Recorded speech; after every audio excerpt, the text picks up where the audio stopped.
everybody, it's Mickey, and in today's video we are going to be spending the majority of our time together in the kitchen. I'm going to be making some beef stew, some Irish soda bread, and just getting ready for the St. Patrick's Day holiday.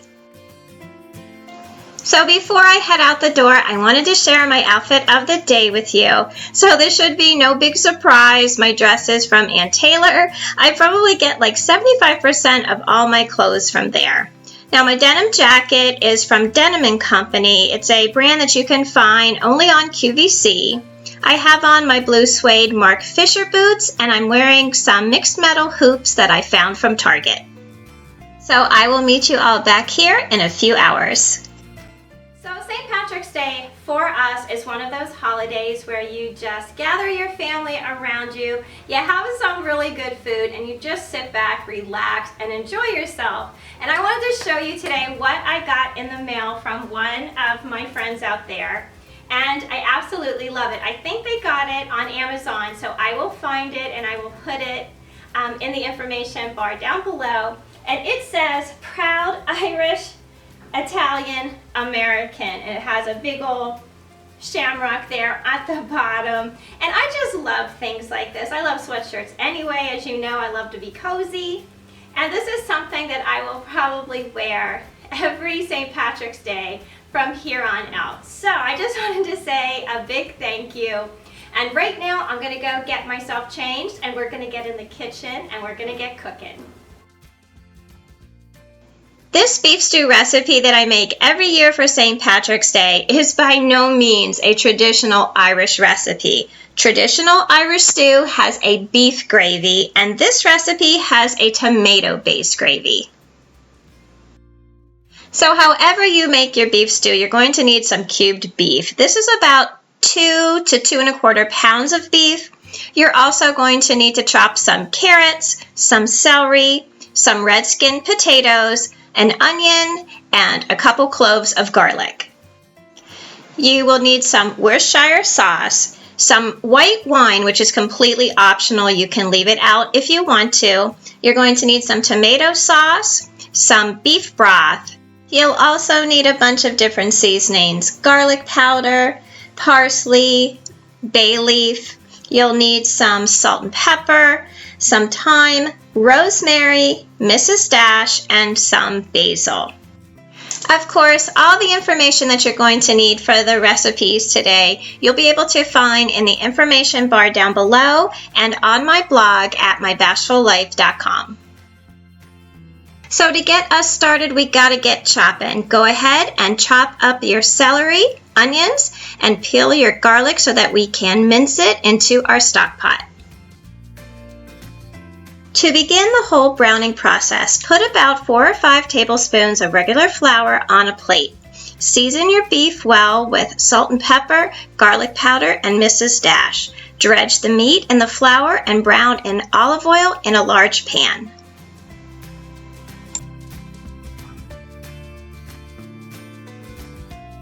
While your meat is browning in a large stock pot, sauté your celery, onions, and crushed garlic for about 5 to 8 minutes.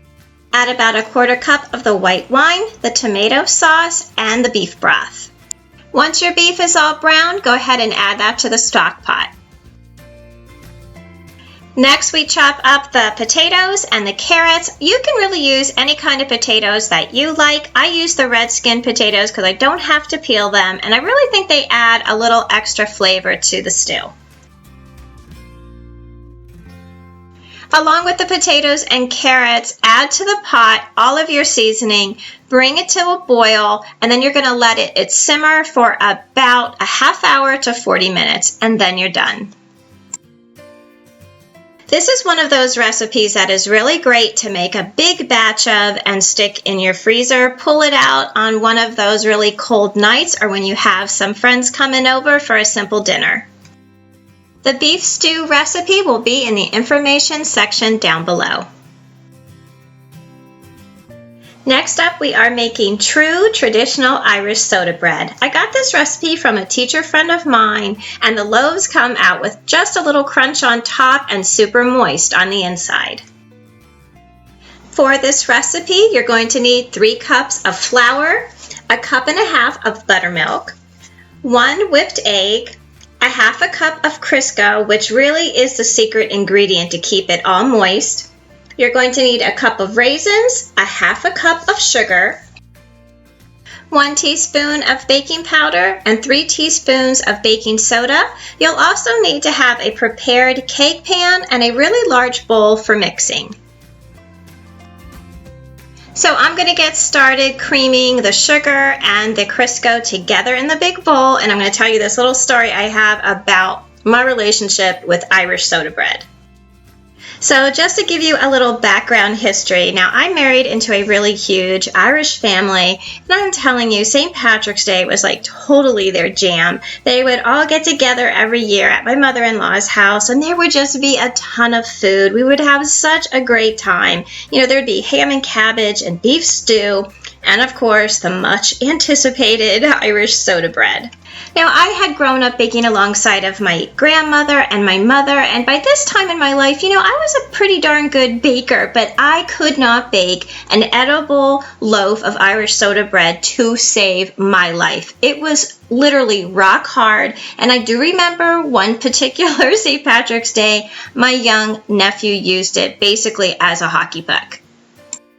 So thankfully, we had a teacher at school that every year would just bring in like a dozen loaves of the most beautiful Irish soda bread you have ever seen. So I went to her and I said, please, what can you do? Please help me. And she wrote out this recipe right from memory, and I went home, and from the very first time I made it, it was absolute perfection. So this is the really simple recipe that I am sharing with you today. All the details to Mrs. Wolfe's Irish soda bread can be found in the information bar down below. So to finish the recipe, after you cream together the sugar and the Crisco, you add the rest of the ingredients and you bake it in a 350-degree oven for 45 minutes. So this is what the bread looks like when it comes out of the oven. It has a really nice crust on the outside, and it is super moist on the inside. I hope you'll give this recipe a try. I don't think you will be disappointed. And you know, it's really a nice way to celebrate the holiday with a traditional dish. So thank you so much for watching today. If you are new here, I hope you will subscribe. I put out new videos every week about all things home. So until I see you in that next video, I hope that you love the life that you have, be kind to each other, and I will see you again soon. Bye.